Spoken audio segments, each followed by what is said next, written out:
This is a response to God Uses a Mac, his video Father's Day Thoughts. And I'm only replying to say that I fully agree with what he says about being a father. I'm not a father, but I am a son. And I just want to give my perspective on the thing. I have thought about this for a long time, and I wanted to say some stuff.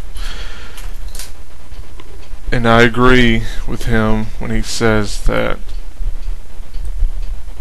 our earthly father should be a reflection of our heavenly Father.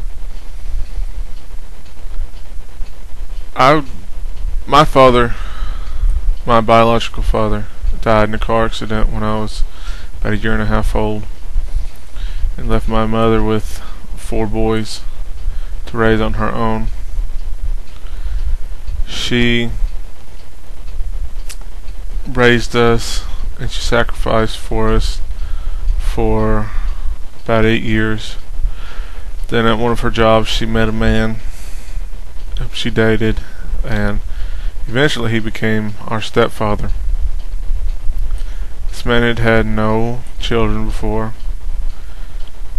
but he was a strong Christian. He was raised upright, and looking back on it now, I see he was a reflection of our Heavenly Father. He made sacrifices for us. He lost his local job here, and the company he worked for said they had another job that he could do if he wanted to. And that job was all the way across the state.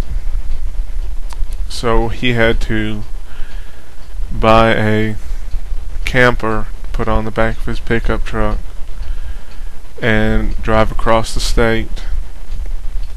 And I don't even know where he stayed, but he stayed across state all week long and drove back on the weekends.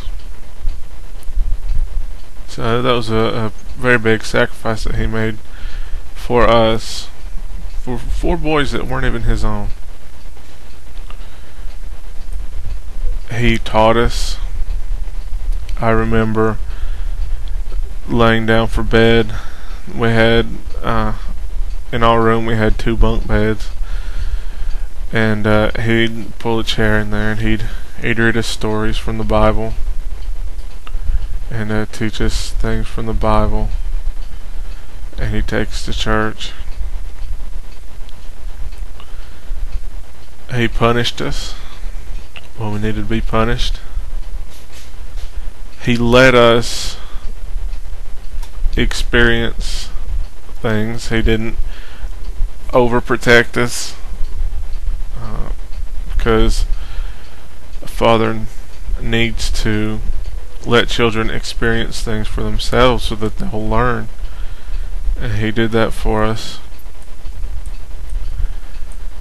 And I just remember, certain things stick out in my mind with him.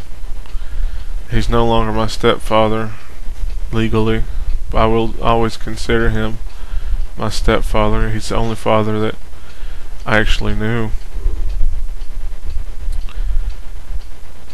I remember one night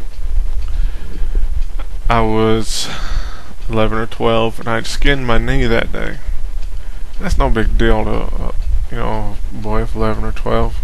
Skin your knee all the time. But for some reason, I don't know, maybe there was dirt in it or something. It hurt really bad. So I was laying there at night and I was kind of boo-hooing. Not loud enough that I thought anyone could hear me. I mean, all my brothers were there asleep. I know they were asleep because they didn't say anything. They would have been yelling at me. But he heard me from across the house. He came in there, got me up, said, "So what's wrong, son?"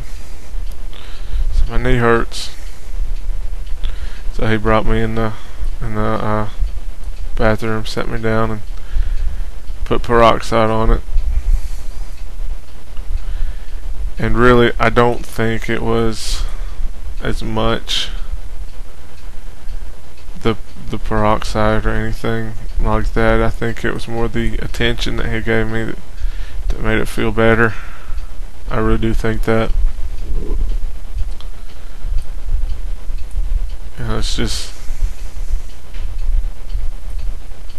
thinking back on it. This man was a good reflection of God, and that's how all fathers should be.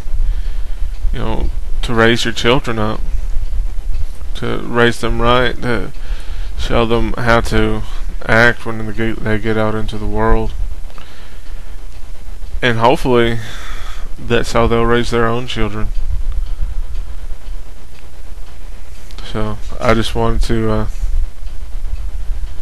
talk about that just a little bit. Tell somebody. If you haven't seen God Uses a Max video, then go ahead. He gives some good Bible verses on the subject. He makes some good points. Thanks for watching.